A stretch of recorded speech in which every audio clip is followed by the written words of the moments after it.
The following program is brought to you by Element 14, the electronics community where you can connect and collaborate with top engineers from around the world. Join now at element14.com/presents. Welcome back to the Electronics Inside, the show where we tear down toys, tools and appliances just to see what's inside.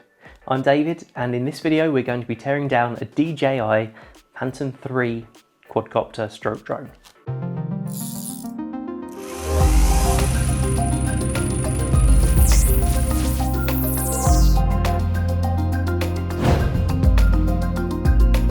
I've got to be really careful how we use terminology in this.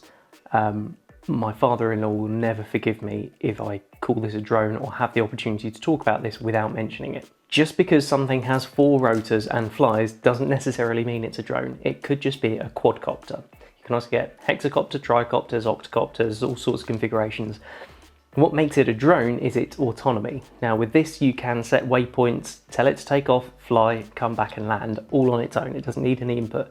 That makes it a drone. If you think of things like the Global Hawk or some of the other military drones, they're not multi-rotor aircraft. They are fixed wing aircraft. What makes them a drone is the autonomy.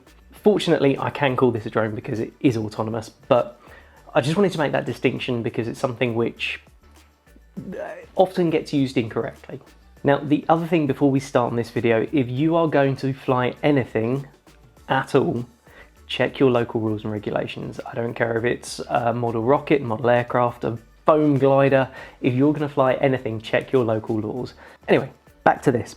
Now, clearly I'm not going to stick the whacking great battery in this with the propellers on indoors because, best will in the world, this is a crashed drone.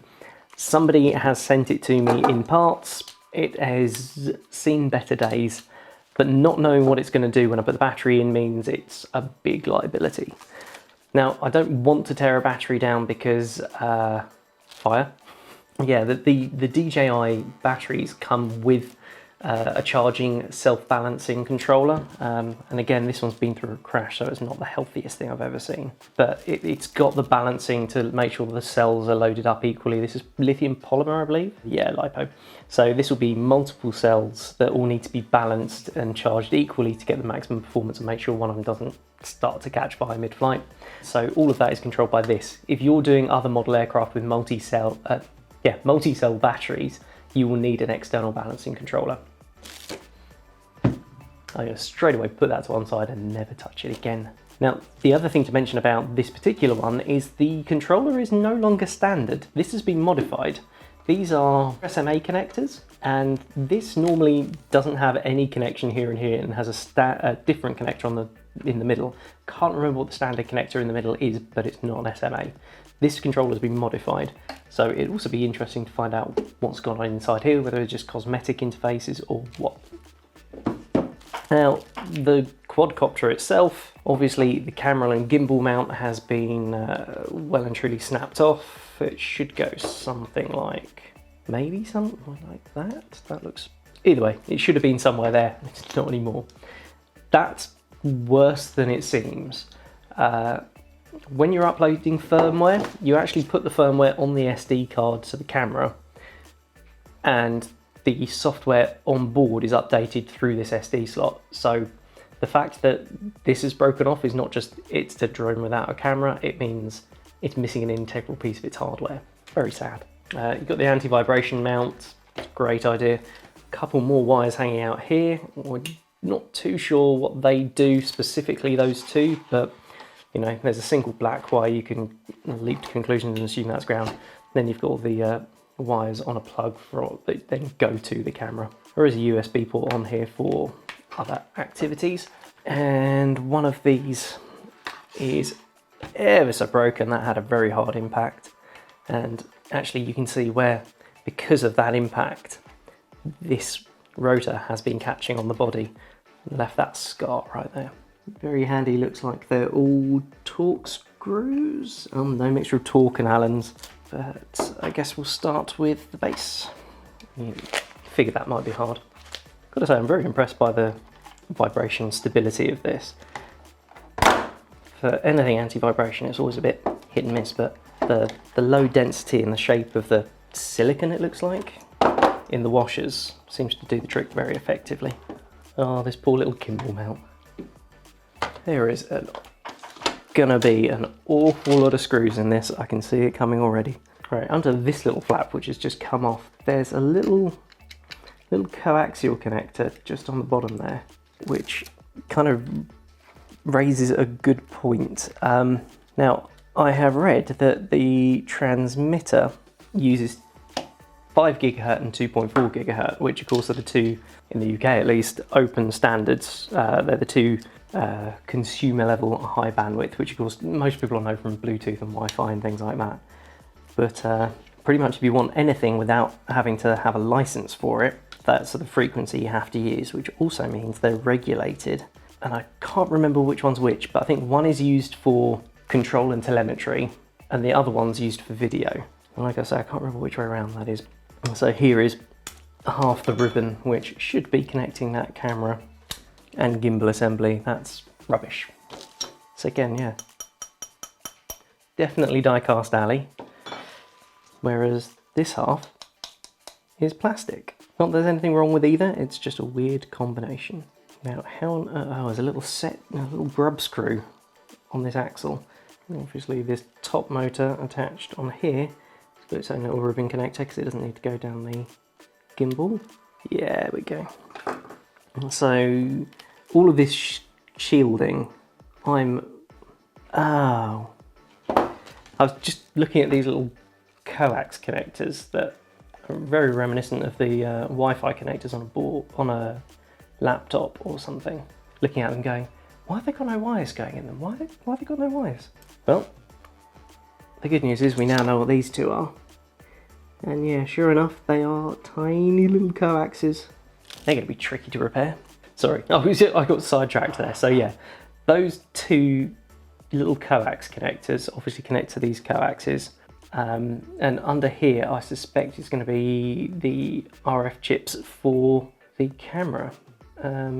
DJI sticker on the board, but a load of other ICs, and they're all tiny.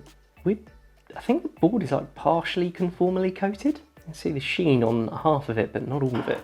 So that cable runs all the way down here to this ribbon connector, around the inside here to there, and down to the camera too. So yeah, that's ripping this in half is kind of a major deal for one of these, especially since the SD card slot that it uses is right on the tip. Don't crash. Quality control on this. Each one of these screws has got a tiny little dab of Loctite on it. Don't know if you can see that blue mark on the screw. I say Loctite, some sort of thread locking compound. Other brands are available.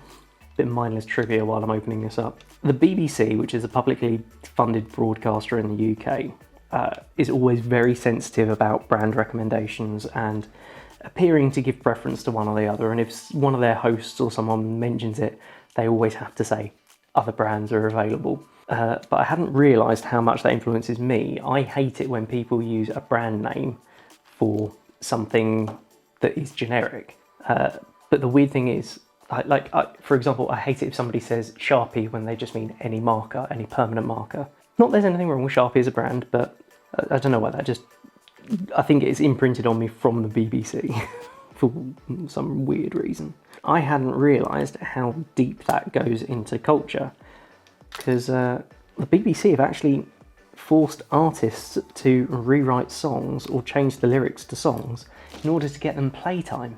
If you know the song Lola, if you listen to that song anywhere else in the world, the words are something like, met her in a club down in old Soho where we drank champagne and it tastes just like Coca-Cola. In the UK, if you hear that version, it's Cherry Cola, because Cherry Cola's not a brand. Crazy.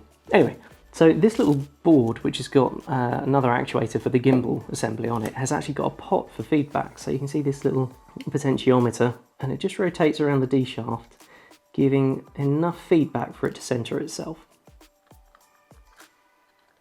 Oh. A cute little board. Obviously I don't advocate ripping boards off the back. Right, sorry, there you go. Oh, okay. That's actually got a little thermal transfer pad on the back. This chip's got enough processing power on board to actually need heat rejection through the back of that plate, which does mean if you're handling your camera, don't touch the back of it. It could be hot. This is a fiddly assembly to work on. And it's, again, it's one of those ones where you kind of go, oh, sure, there must have been a better way they could have made this. Ease of assembly for their employees to make it faster. But I guess when you're dealing with low friction, but rock solid gimbals with feedback, I guess it's particularly challenging to make that assembly. I mean, compare this to the plastic body over here. It's a totally different thing, isn't it?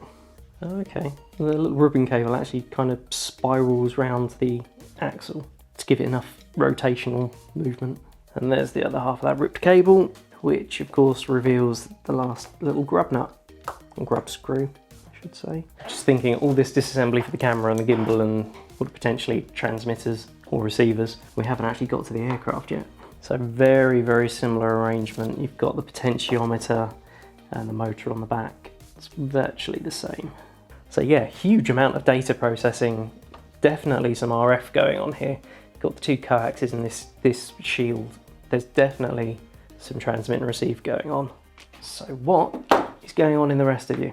Ah, metal bushings in the plastic. It's like my base mark for quality these days. If you're just putting screws into plastic, I'm not interested. Given a metallic bushing, oh yeah, that's the stuff. Okay, on the inside of the leg here, I've got what I would assume is an antenna. And over here, although that looks a bit more beefy. What do we think that is? Has that got a load cell or something in it? Is that like, well, maybe that's the compass? They kept it clear of all the high frequency electronics in here. Do you reckon that's the compass? That would be really sensible and something I had not thought of. The more I take this apart, the more I'm kind of impressed by the kind of thought that's gone into this design. Not that I've designed anything airworthy that I can say I know what's going on and it should be simple, but yeah, I'm kind of appreciating more and more the complexity of this build, and the monetary value of it is sounding better and better value rather than just an expensive toy. Yes? Yay! Oh, what? Oh, okay. Well, that has to be the GPS antenna. There is no way there is anything else sat right on top of the whole lot. Got to be GPS, because of course that's the only upward facing antenna you want. I mean, if you read the instructions for one of these, it tells you very specifically keep your transmitter pointed at the drone at all times, sort of remotely. So you've got to assume that, as we can see by the antenna sticking out from the legs, they assume you're going to be below this, quite sensibly, because unless you're flying this off a hilltop down into a valley, you kind of would be. And that means the only clear thing you want on the top is GPS antenna, which makes sense because it wants to be looking at the sky and it wants to have vision of, I forget how many GPS satellites you need for full lock. I think it's 4 for a loose lock, 7 for a preferred lock, or something along those lines. So these are DC brushless motors. And yeah, I'm imagining that this is probably a lot of power handling, because you've got the battery bay in the bottom. Although it even says GPS, probably would have answered a lot of questions. And each corner of this board is going to be a separate electronic speed controller. Oh look, there you go, there's 2 antennas. Oh, let's find out what this was. Oh, I'm getting all this. Ah, yeah, there you go. So that white wire that goes down this leg plugs into this header, and sure enough, labelled compass. Yay, I don't feel like such a numpty now. So these 2 cores here, battery. So the battery actually connects on 4 pins. You've got the 2 very large connectors and then 4 pogo pins, but on the battery, they only actually connect to 2. So that's going to be temperature sensor. So yeah, temperature sensor, VCC and ground to the battery, all making a lot of sense so far.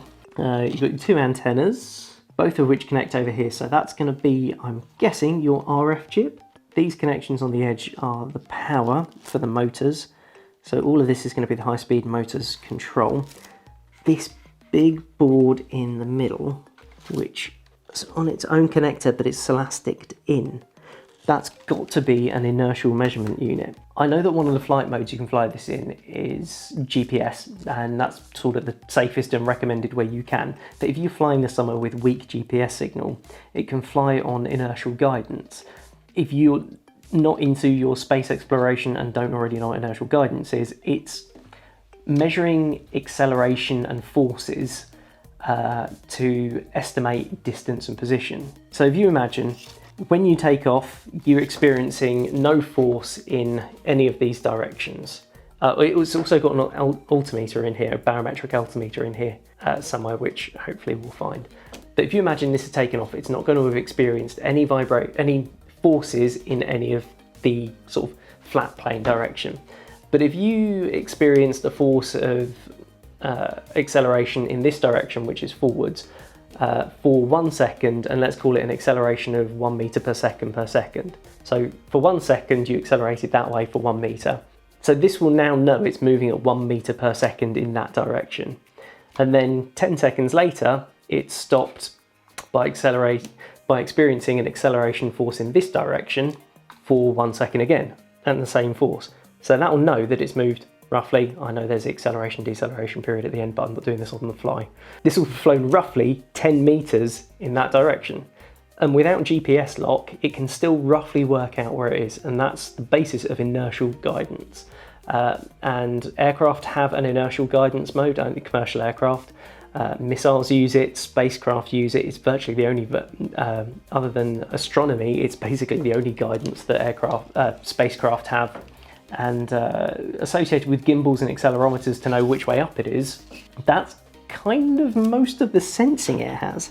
Now these little daughter boards around the edges are the LEDs. So this has got LEDs to show you the status and the direction you're flying. So if you're looking at the bottom of this, it's much harder to see these blue stripes which indicate the front of the aircraft. But they also give you modes for when you're calibrating the compass and things like that. So we can now move that out sideways with it still connected to the battery terminal. It's just a big copper bar. I don't particularly see the need to take that out. You can see where these two poor little screw mounting points have been just sheared off from the force of the crash, which is kind of impressive. What I hadn't expected to find was another SD card internally within the device. There you go, 4 gig SD card on board. I would imagine that's probably got some proprietary file system in it, which we're not going to be able to open, but we'll open it and have a look.